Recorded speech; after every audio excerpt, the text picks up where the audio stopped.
Dober večer želim, drage ljubiteljice in ljubitelji poezije, Veronikine nagrade in zlatnika poezije. Že prej v uvodu je bilo rečeno, da je med nami prva dama slovenske poezije. Na pesniški oder je stopila pred desetletji in sicer s pesniško zbirko Somrak, na to zbirko Kresna noč. In to sta bili dve zbirki, ki sta že nakazovali prehod od intimizma k modernizmu, tisto, kar je tudi pozneje označevalo poezijo naše nagrajenke. Kritika pravi, da je pesniški vrh Svetlana Makarovič dosegla v pesniških zbirkah Srčevec in Izštevanja.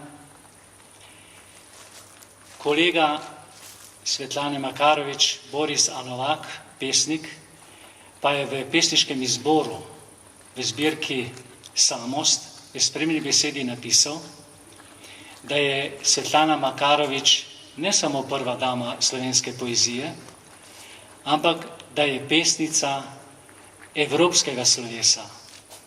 In da če bi pisala v jeziku, ki bi ga bralo več ljudi, da bi prav gotovo bila danes med uglednimi evropskimi ustvarjalci in ustvarjalkami.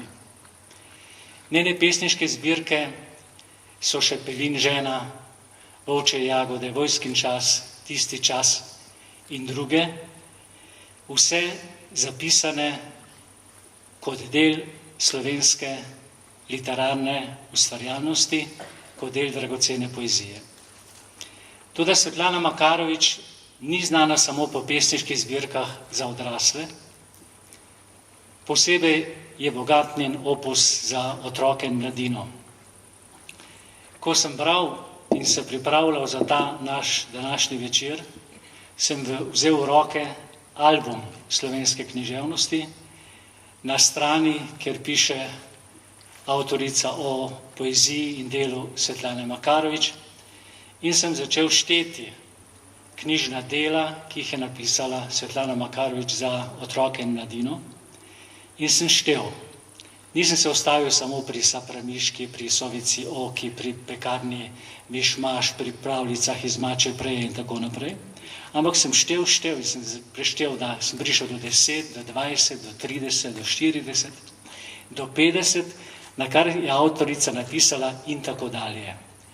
Hočem povedati, da je pravzaprav skoraj težko prešteti dela, ki jih je napisala Svetlana Makarovič za otroke in mladino, čeprav sama pravi, da nikoli ne piše samo za otroke in mladino, ampak da vedno piše hkrati tudi za odrasle.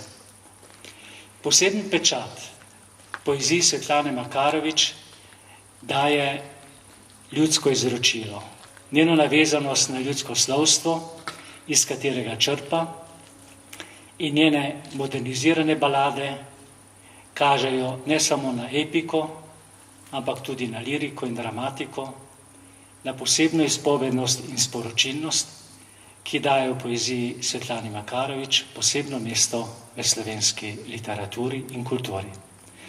Zato smo se odločili, da je Svetlana Makarovič letošnja prejemnica zlatnika poezije, za njen prispevek ne samo slovenski poeziji, ampak tudi slovenski kulturi in požlahtnenju slovenskega jezika.